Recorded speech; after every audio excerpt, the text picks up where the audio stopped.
Good afternoon, or good morning, everybody, depending on where you are. Welcome to our webinar this afternoon. So hopefully you are here to hear about how you can use Trustpilot ratings and reviews beyond your website today.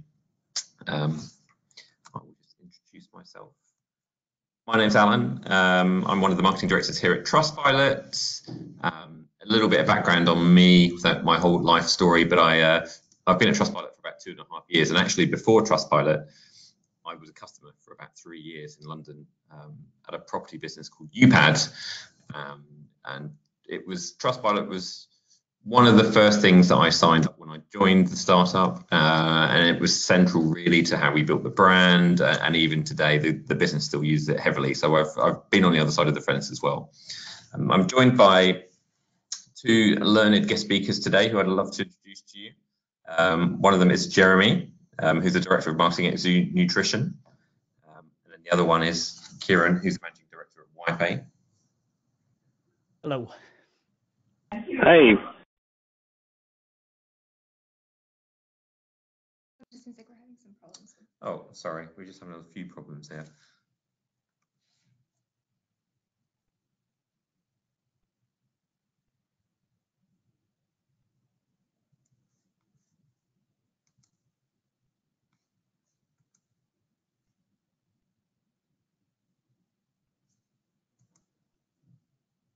All right, that's better. Now you can see my screen.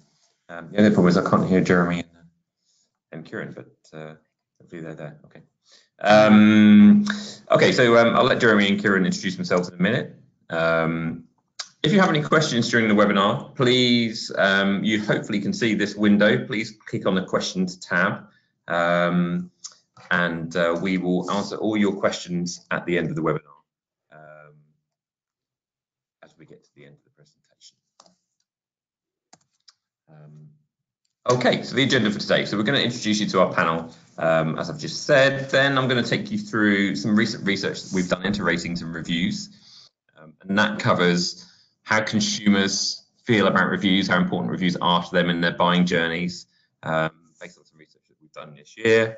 And then also some insights into what we've learned from advertisers as well, so from actually the businesses that are using Trustpilot. And then some more insight into ratings and reviews in action that we'll also use to interact with our panel. Okay. So Jeremy, if you'd like to introduce yourself and WHYPAY, that would be great. Hi, it's Kieran for WHYPAY. Sorry, apologies. Yes, no problem at all, no problem at all. Yeah, so WHYPAY, we're a free telephone conferencing service, predominantly serving the UK market, but obviously we have lots of people dialing in from overseas as well. We focus only on telephone conferencing through WHYPAY itself, but we also offer some web conferencing through a sister platform too.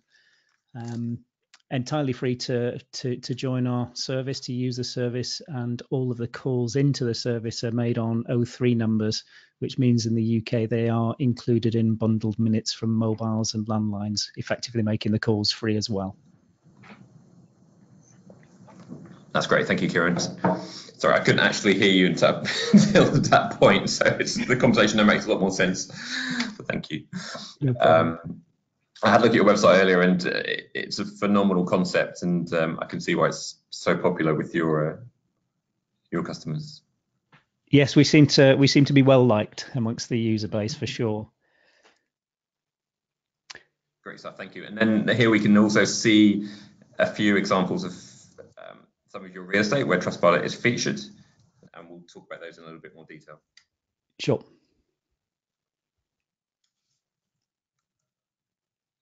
Okay, so moving on to Zhou Nutrition, it'd be great if we could get another introduction. Great. I am Jeremy Neff. I'm the marketing director at Zhou Nutrition. We have been around for about 4 years, started on Amazon and have kind of worked backwards to build out direct-to-consumer and brick-and-mortar retail channels. So we're just getting into places here in the States like Whole Foods and Natural Grocers, Sprouts, and Kroger. We provide supplements in the wellness, sports performance, cognitive, and beauty space. But we have a wide range of products that really meet various needs of our consumers. Okay, that's brilliant. Thank you. I did also have a look at your website earlier. I noticed you have a hair growth supplement, which was personally quite appealing to me. Earlier as well, so I may be trying out your customer journey later. But that's great. Thank you for the introduction.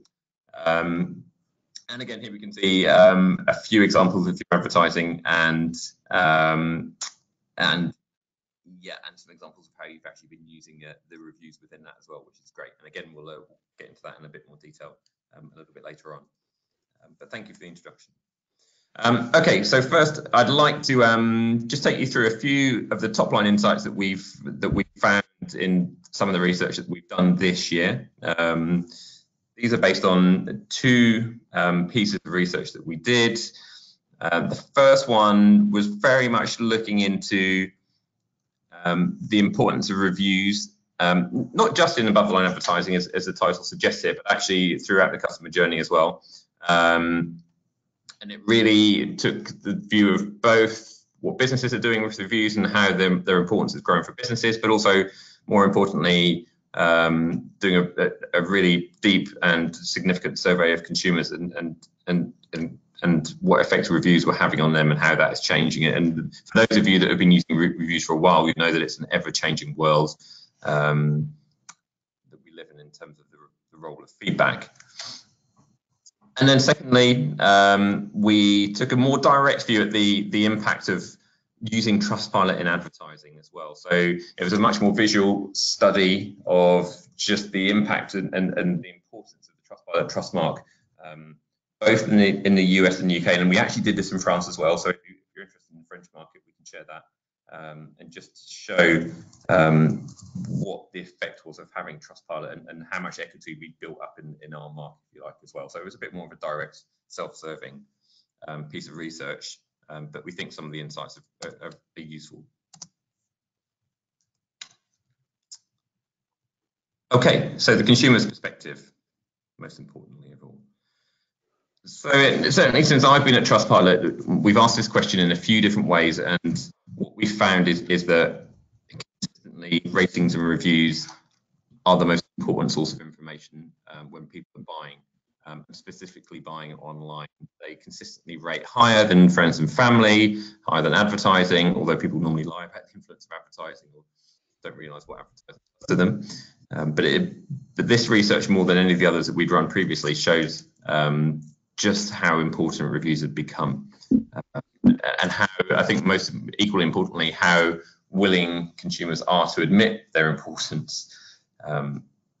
So as you can see, we asked the question in two parts. We actually asked how important are the reviews themselves, and then we asked how important is the score, all the stars that a business has, if you like. And obviously this is about service reviews rather than product reviews.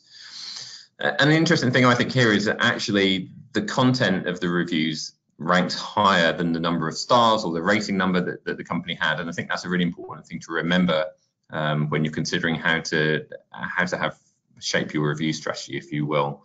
In other surveys, we see that people actually read the responses to reviews as much, if not more, than the review content itself as well. But what we do know is that as people become more sophisticated, they look beyond the score and they look at the content of the reviews more than ever before and see how relevant it is to them and their lifestyle and their purchase making. So that's a really important thing to remember. So Trustpilot increases consumer trust, which in turn increases the likelihood that people will buy from a brand. So we obviously, this is the UK, and in the UK we have good awareness of Trustpilot. This survey was done at the start of the year. We're now approaching more like 70% of consumers having an awareness of ratings and reviews. And as I often say internally, it's one thing for people to have an awareness or to recognise your brand. And a couple of years ago, myself included, you'd be like, oh yeah, I remember Trustpilot, but didn't really know why. The more important thing is the impact that has on their buying. And 76% of consumers saying that a good Trustpilot score makes them more likely to trust a brand is a more important metric for me. And that's again increased quite rapidly in the UK in the last 2 years. 72% of those consumers said that a good Trustpilot score is more likely to make them buy from a brand. So that's buy rather than trust a brand as well. So, there's a big correlation between trust and purchase behavior as well, as you can see here. Okay, so if you look at the Circum research, as I said, it is a little bit more self-serving, but I think the insights are interesting. You can see that on average in the US and the UK, consumers almost universally find ads with the Trustpilot trust mark more trustworthy. It changes a little bit depending on which industry you are in, but it's pretty universal, as you can see. And we ran this research really by showing the two pieces of advertising to different groups of people. So that was some insights from the consumer side. In terms of the advertisers themselves, we really asked them what were the benefits and results of using ratings and reviews. Now, it's not hugely surprising to say that actually building trust with consumers was the #1 benefit of using Trustpilot in marketing and advertising. But actually building trust and building a trusted brand was #1 and was the highest ranking versus increasing conversion rates or differentiation or any of the other. We asked about 6 or 7 different options, if you like, in this question. But actually building trust was the most important thing. And I think that's really interesting. If our role as a reviews company is to bridge the digital divide, particularly for new businesses, then that was certainly reflected in our customers.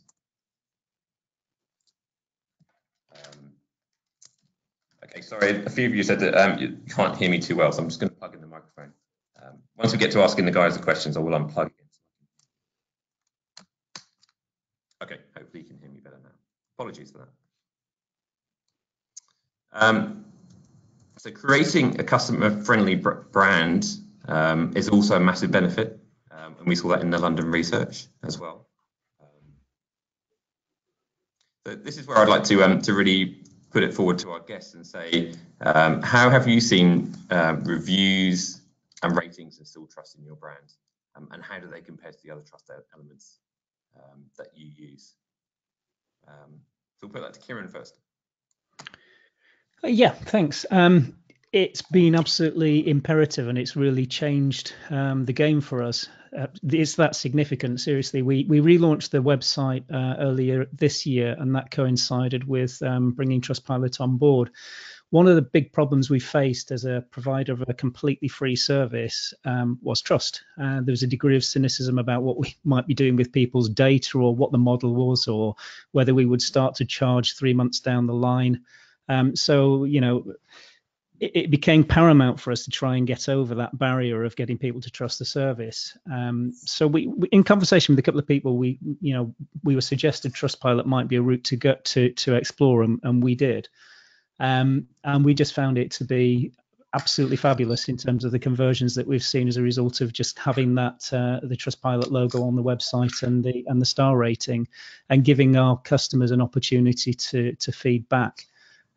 So now we really promote it extensively, whether that's in a live chat conversation with somebody that will come on. One of the key questions is always, what's the catch? And I think the answer to that is there isn't one, but have a look at the Trustpilot reviews if you're concerned that we might be hoodwinking you in some way. So it's really, really important for us. Yeah, that's really interesting. Jeremy, from your side, was it similar? Yeah, absolutely. So I'm sure no one here listening is unaware of the inherent skepticism when it comes to the supplement industry as a whole.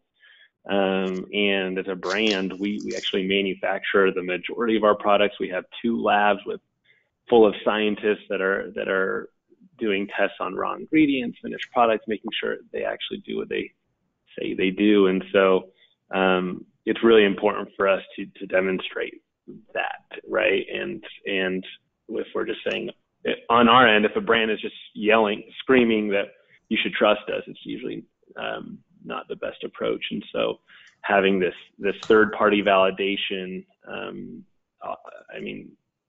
customers are subconsciously seeing these Trustpilot elements, and I feel like really the sky's the limit in terms of how much benefit you can get from them, because it's up to you to creatively implement them into your advertising and other elements aside from just the reviews on the website or on Trustpilot.com. Okay, that's brilliant. Thank you, Jeremy. Okay, and then just a follow-up question to that. So what influenced you to use Trustpilot in your marketing materials and your advertising? So I think certainly in my experience and a lot of the brands that I talk to, they started by using Trustpilot to collect reviews, to get a few insights, and then perhaps use our widgets on their website. Going beyond that, I suppose, what made you take that next step? Jeremy, it would be good to hear from you first on that. Yeah, I mean, obviously starting with the reviews as a baseline was our initial reason for adopting Trustpilot. But in my personal experience, I listened to a lot of podcasts, and I actually heard a really compelling podcast advertisement from ZipRecruiter, and it essentially referenced their group ranking on Trustpilot. So it basically said that they were ranked the #1 recruiting website on Trustpilot, and that's, to me, that's a super compelling third-party validation for where they are in their space as really the premier recruiting website. And so that was compelling enough for me to just start building it into almost every piece of advertising that we could. Okay, that's good. That was clearly a good piece of PR from one of our customers there. Kieran, for you, was it similar, or was there a different motivation? Very similar. I mean, I think the third-party validation is the key. We looked at initially when we were designing some of the adverts, we looked at including a testimonial from a customer, but clearly testimonials are often cherry-picked. Having that third-party, completely unfiltered voice from customers, there's a sense of bravery when you're adopting this for the first time, but clearly once you start to get the feedback and you're responding to that, it's just such a great validation. Okay, great stuff. Sorry, I know some of you were having audio issues earlier, but hopefully we found a happy medium now, so we'll crack on, but apologies for that. Okay, so moving on. One of the other things that we saw in the London research report that we did, as I said, at the start of the year, was the importance of differentiating from customers, from competitors rather, sorry, in using marketing and Trustpilot in marketing and advertising. I think one of the challenges that I often hit that is, well, what happens when everybody starts using it? Does it become diluted? But I think, as we saw earlier, if you actually use the review content you get along with the validation of the Trustpilot brand, it can still be incredibly powerful, and we certainly have a lot of good examples of that that I see. So again, to our panel, I suppose thinking about that, how have you found Trustpilot? Have you used Trustpilot in the most effective way? Are there things that you've tried that have worked particularly well or not worked well? And again, are there channels where you've seen particularly good results and particularly good measurement of that? Kieran, at WHYPAY, is there anything that stands out for you? I think we've only used it so far on the London Underground. We did a billboard campaign in June. We saw tremendous results from that campaign. We think Trustpilot was pretty significant in those results too. I say tremendous results. We saw basically a 15% uplift in traffic to the website when that campaign was running compared to the average of traffic through the rest of the year. So that was fabulous for us. What we've tried to do with that campaign is, as well as use it whilst it was outdoor, we've also tried to use it beyond in social media. So we've referenced it quite a lot on Twitter. It's a pinned tweet and so on with a little bit of video. There are now plans definitely to extend. We're just currently evaluating radio advertising on local radio, and I think as Jeremy alluded to before, if we do that, we would certainly reference Trustpilot in the adverts. Right. Okay. I think it's always difficult when particularly if you're running ad campaigns for the first time for a brand, to understand the role that Trustpilot versus the ad copy or anything else. To separate things out can be quite difficult. Yeah. Jeremy, from your side, was there anything that worked particularly well that you've seen so far? Like I said a bit earlier, I feel like there's a subconscious effect on consumers when they see when they see 5 stars regardless. And it's really helpful on our end to know that that these 5 stars aren't something that we made up, but that they're real third-party reviews. And so, frankly, we try to build them into in any advertising. I mean, this sounds totally like Trustpilot is paying me to say this, but we really try to approach it as, how can we build the Trustpilot validation into any sort of advertising? So you'll see we've used it in video, and we use it in all of our paid advertising where we can, and you can really just kind of decide to what extent you use it. Kind of like you saw on, you can use just the 5 stars and just have that kind of be its standalone, or you can have your whole advertisement be a customer review. But there's really no reason to me to not try to really build it into every sort of advertisement as just a component of that trust and validation factor. Yeah. I think one thing I've seen a lot of, actually, if there are people out there that want to test it or test different approaches to customer advocacy and to using the content, one way that does work particularly well is to use it in paid social advertising, if that's the main channel for you, because you can test a lot of creative very quickly, and you also get the feedback very quickly as well. So if you want to test using quotes, or as you say, Jeremy, just making the whole ad about the review itself, you can do that at relatively low cost and with relatively fast results, as long as you've got a little bit of budget to put behind that, and it's a good channel for you as well. But I think we also see a lot of brands that using Trustpilot consistently across all their channels also has a cumulative effect, as you say, Jeremy. And I know we would say that, but we've definitely seen cases where just doing that over time and having that consistency works particularly well. That's great, thank you.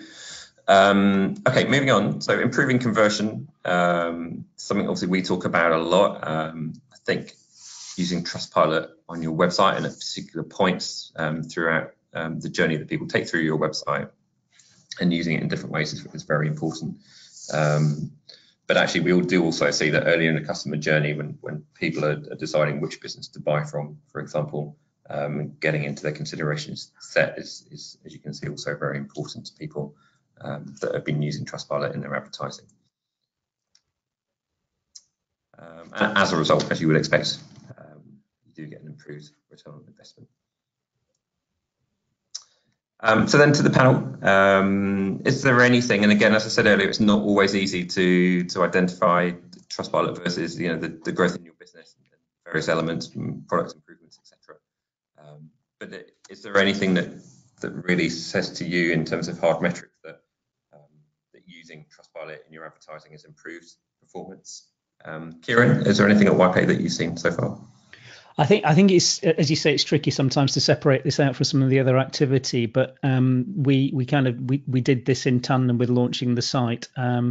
I think there's no doubt in terms of live chat feedback, that's probably the only real measurement that we will get from users that have definitely read reviews and said that's influenced what we're doing. But it is a tricky one to measure that specifically, I think. Yeah. Is that something for you, Jeremy, as well? It was actually until I was going through the preparation to talk about this, and we were coming up on Black Friday, and we actually decided to A/B test the same ad with and without Trustpilot stars. Same ad, just in the corner we threw on the Trustpilot stars rather than leaving it out, and we did see a lift. I mean, it was a pretty nominal ad. We only spent, I don't know, $5,000 on that particular ad, but initial results saw our click-through rates up 10% just on that ad between the two ads. And so same target audience, just creative. And so it's definitely something I felt like in our strategy, it was just something we felt like it was the right thing to do. But more recently, I'm kind of just looking for, rather than anecdotal data. I'm actually trying we're going to be A/B testing this a little more and see if we can tease out a little more data, see if we really do see improved performance. But yeah. Well, that's great to hear, and that's a great start. And I think interesting to see how that converts into sales, I suppose, as well, and see if you get a high conversion rate and basket size off the back of that traffic would be super interesting. And then just as a follow-up to that, when you were thinking about, so there might be people in the audience now that are considering using Trustpilot, but obviously that's quite often got to give away real estate from other logos or maybe other proof points that you have. Was there anything like that or other hesitations that you had in using Trustpilot in your marketing? Jeremy, was there anything for you? No, not particularly.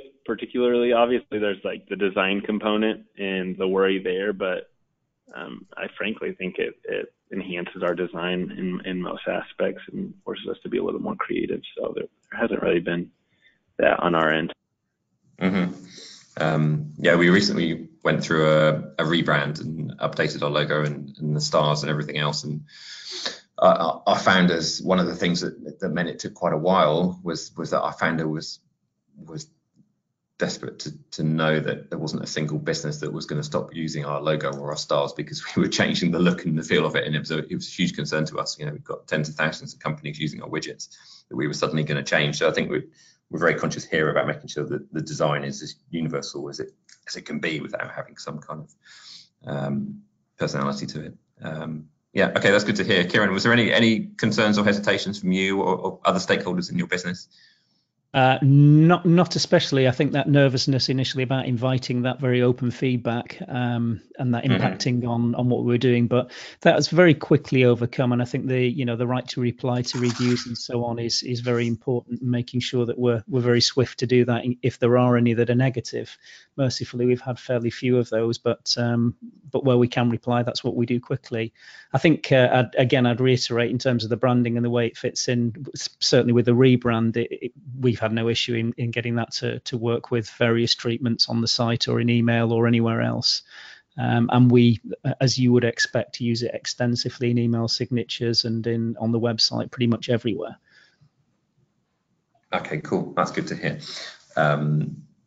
Yeah, I mean, certainly I've met other brands that were considering using us, and the open platform that Trustpilot has, which is, in our opinion, the only way to build real trust with consumers rather than having a sort of testimonial style review platform, can take some changes internally and can take some getting used to. And I've certainly met big companies where I've had a conversation and they've said, we really believe in it, but we're just not ready. And then they've come back a year later and said, okay, we're ready. And they've got those internal systems in place to deal with the feedback and make sure that they respond in real time and learn from that feedback.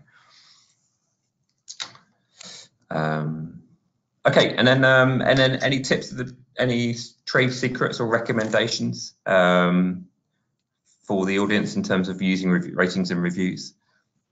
Jeremy, bring me first.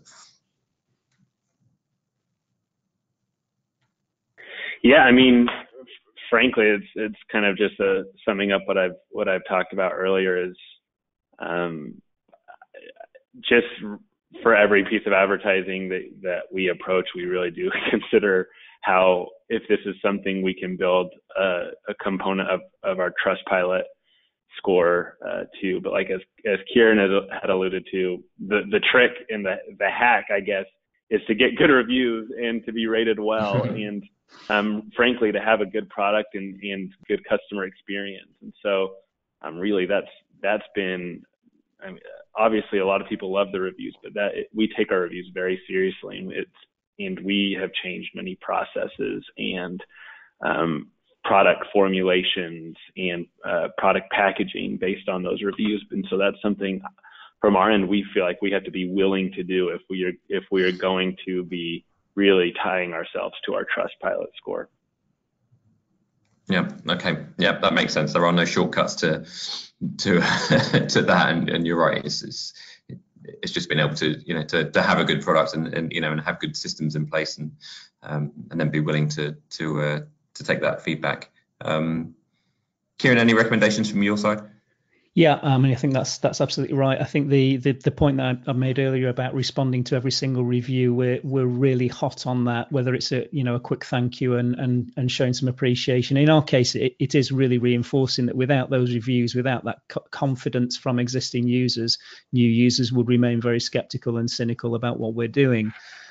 So that's critical. I think it was illustrated beautifully earlier this week when we had a 3-star review from somebody who claimed he'd had all sorts of issues with his service. We jumped on that immediately, then followed that with an email. He came back, modified it to 5 stars and apologized for his own error. So, be on top of them would be my feedback to everybody. Don't just let a review, even if it's a bad one, have that fear about not responding. Just respond and be honest and open. Yeah, that's great feedback and great advice. I think the one thing that we see from a lot of businesses that do this well is that they feedback and in the response that may get read by 1,000, 10,000 more people, it shows that you've genuinely listened and you're genuinely doing something or have done something to solve the issue and dealt with that person on an individual basis is really important. If you get a really high volume of reviews, it's easy to kind of cut and paste a staple response. And you can't always be completely open, data protection reasons amongst others. But yeah, be as genuine and as open as you can in that response, I think is great advice. That's great. Thank you, Kieran. On a slightly lighter note, there are sometimes reviews that do cause hilarity in many different ways. And we asked the guys before if they had any good examples of these. Obviously, we don't want to compromise your business or embarrass your customers in any way. But Kieran, is there anything that stood out for you in terms of your review history that's had a big impact? I think the one that probably bounced around the office more than any others was when someone gave us, it was a perfect 4 exclamation marks and then put 100 stars and a smiley face. So I did suggest maybe on your development roadmap you had a function for 100 stars as well as 5, but probably not. No, that's definitely not there yet. But that's definitely a good way to express yourself with the limitations of a QWERTY keyboard. Jeremy, was there any for you that have really stood out? Yeah, I mean, frankly, our supplements can get pretty personal, and it's really fascinating what people are willing to share on their Trustpilot reviews. I just browsed through some this morning to find maybe the most recent, interesting, fascinating one, and I found one, and the title was "A few years ago I lost a bet," and he goes on to tell about how he lost a bet requiring him to shave and wax all hair from his body head to toe, and how he was in a pretty bad dark spot, and then he started using our Hairfluence and Iron Beard supplements in it, and he got the results he was looking for. So that was something else. Yeah, I can imagine in your line of products there's some interesting motivations for using the products sometimes. Yeah. All right, moving swiftly on. Okay, so just a few more, just to really sort of reflect on what we just talked about. I thought it was just worth sharing a few more examples of companies that use Trustpilot to grow and show the brand trust that they've earned. As our callers have said already, it's not something you can just buy. It's something you've genuinely got to earn over time. So here's some tube advertising, as we call them in London, Metro, Underground, etc. And Habito. So this is a company that sells mortgages online. Again, a market that's being disrupted heavily in a lot of countries now. And if you're going to trust a business you've never heard of to sell you a mortgage, having Trustpilot on there is definitely going to help. And I know from talking to the guys at Habito, it's been important for them. So a good example of building brand trust. And then from Glasses Direct, who are a great customer of ours and use us in a lot of different communications. This is a good example of a more direct response, sales orientated ad, and again, just having Trustpilot as a sign off there. That even though you're getting 2 pairs of glasses for £19, there is a quality reassurance with the Trustpilot mark there. Due to the limitations of GoToWebinar, we won't try and, given the issues that we've already had today, we won't try and play you any TV ads. But here you can see 2 examples, and we do have a ton of examples in the US and the UK and across Europe as well, of people using this in TV advertising. And there you can see Smarty, which is a relatively new brand in the telecoms industry in the UK. And I think the way they build that advertising is interesting. The other interesting thing I think about Smarty, and we see this increasingly now, is the use of 4 stars. You know, our founder Peter has a great saying that it's not how many stars you have, it's how you've earned them. You know, it's very much about the journey rather than, you know, just having 5 stars and, you know, thinking everybody, you know, you can only trust a business if it has 5 stars. That's very much not the case. And I think Smarty are a good example of how you can build that into your creative. Moving swiftly on, some good print examples here. Print is not dead, and again a good one from Smarty there, and again from Echo, who do prescription deliveries and really take the hassle out of what can be quite a hassle-inducing business if you've ever had to do that.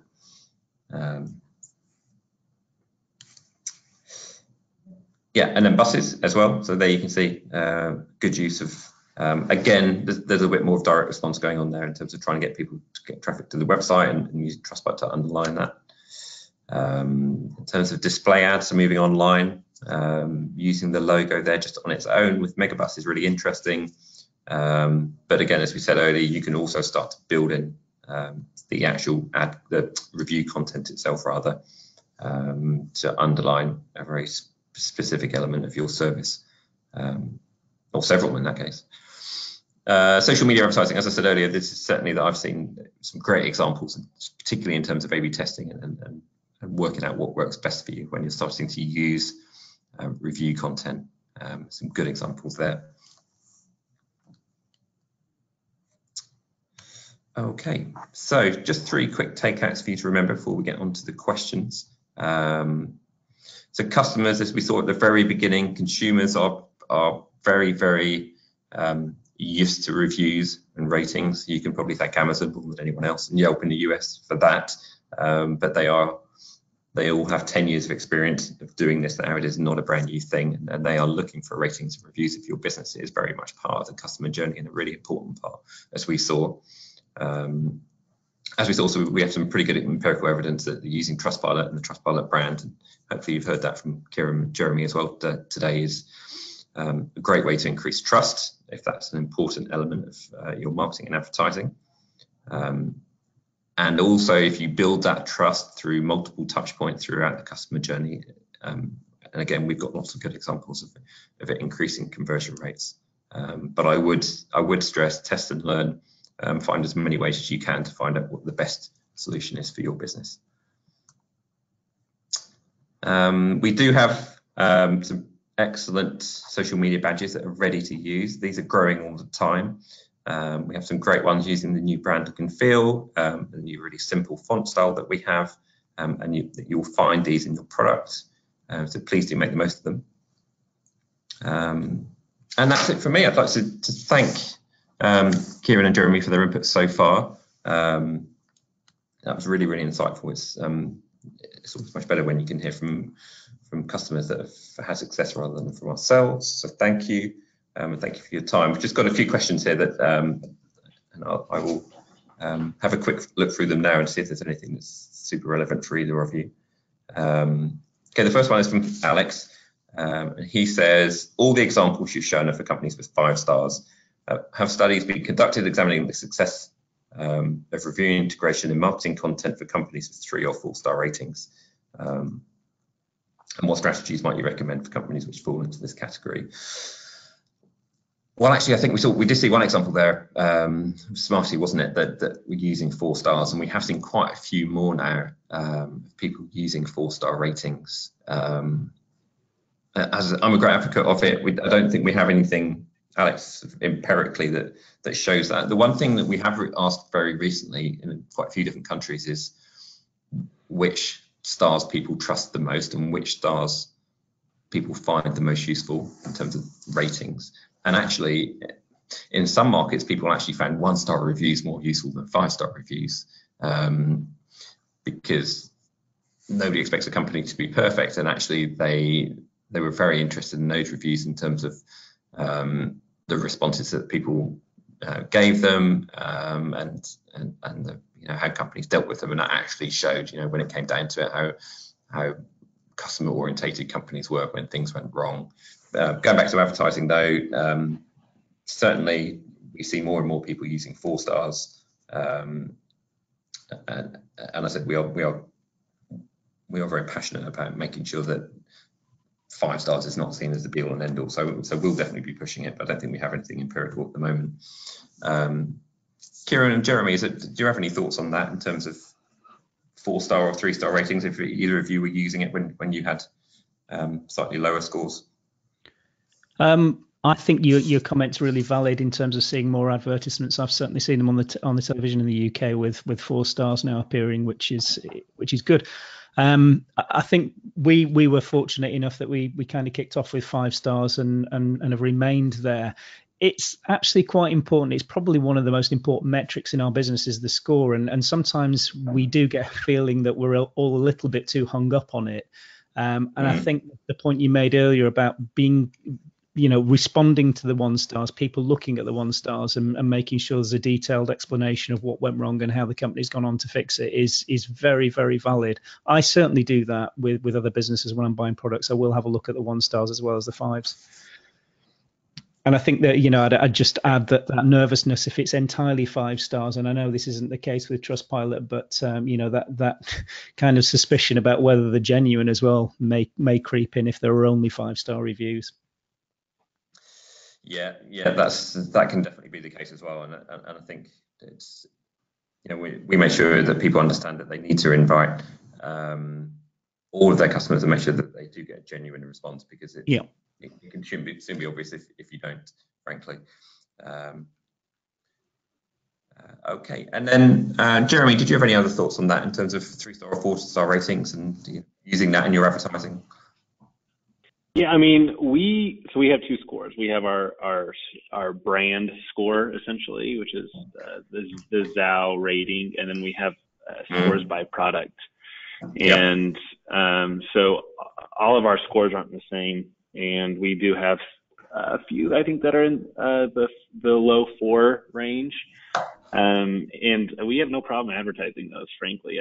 I like you guys mentioned, I think that it's good to be transparent, and frankly, anything above 4 stars is actually really good, we think. So, in terms of like the 4-star rating, we don't have issues there. Yeah.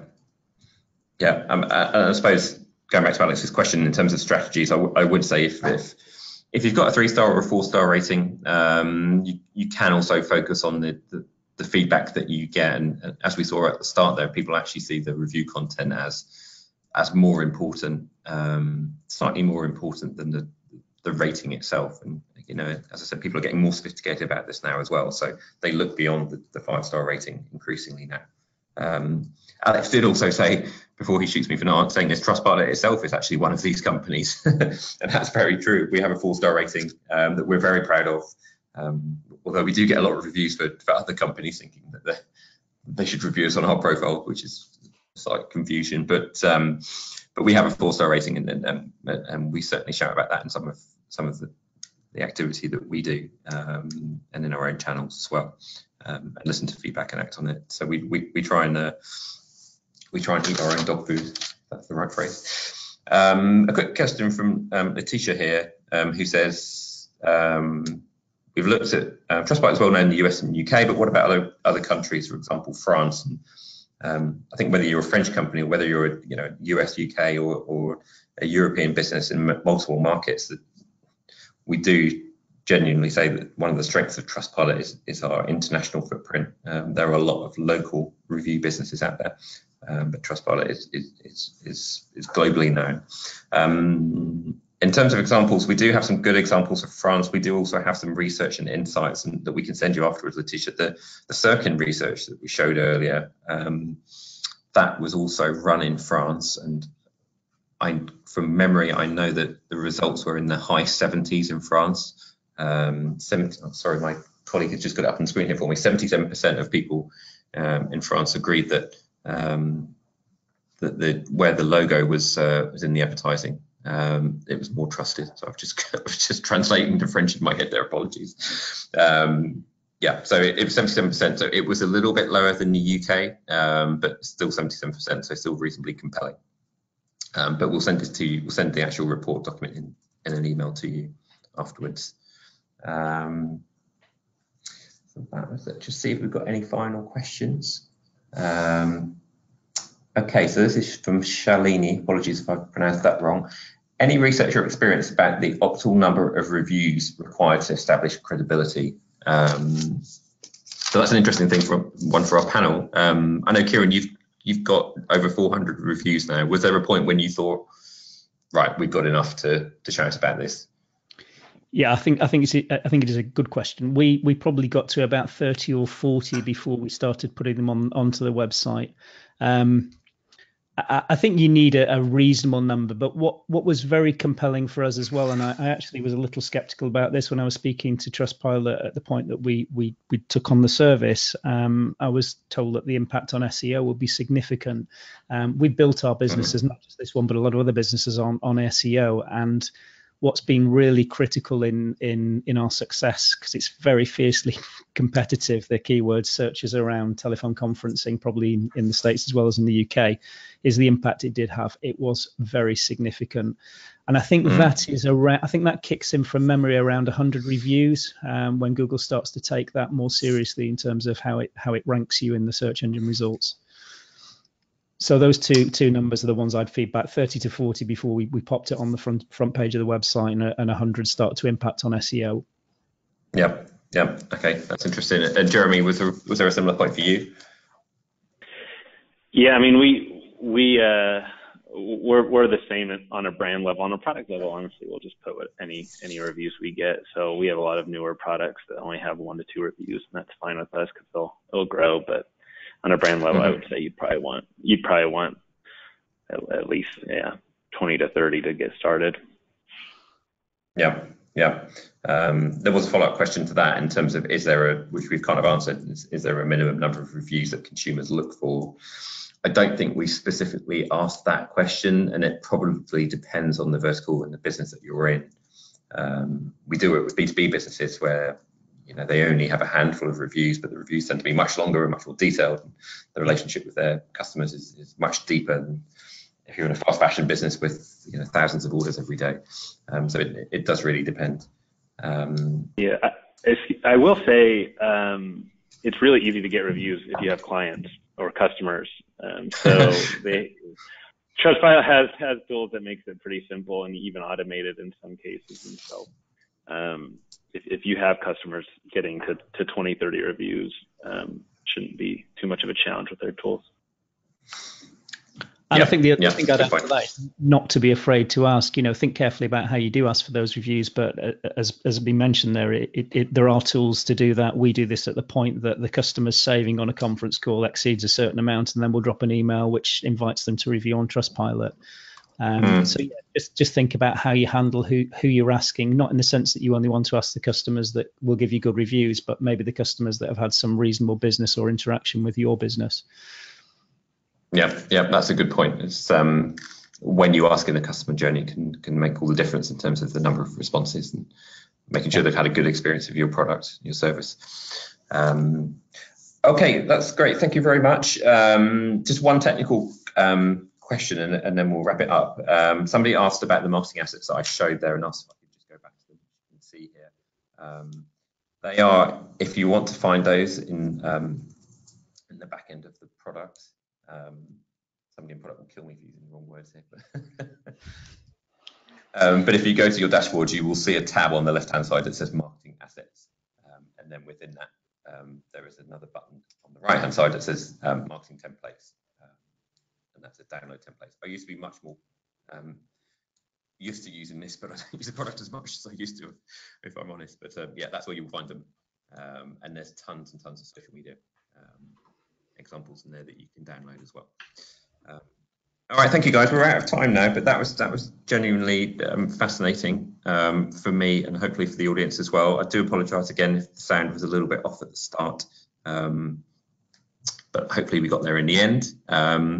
Kieran, thank you very much, and the very best of luck with WHYPAY. I think it's an amazing service, and I will definitely be using it myself in the future. And Jeremy, I will definitely be trying to regrow my hair with some of your products as well. So, good luck. But thank you guys, and thank you everyone for listening, and have a great rest of the day. Thanks. Thanks. Cheers, guys. Thank you.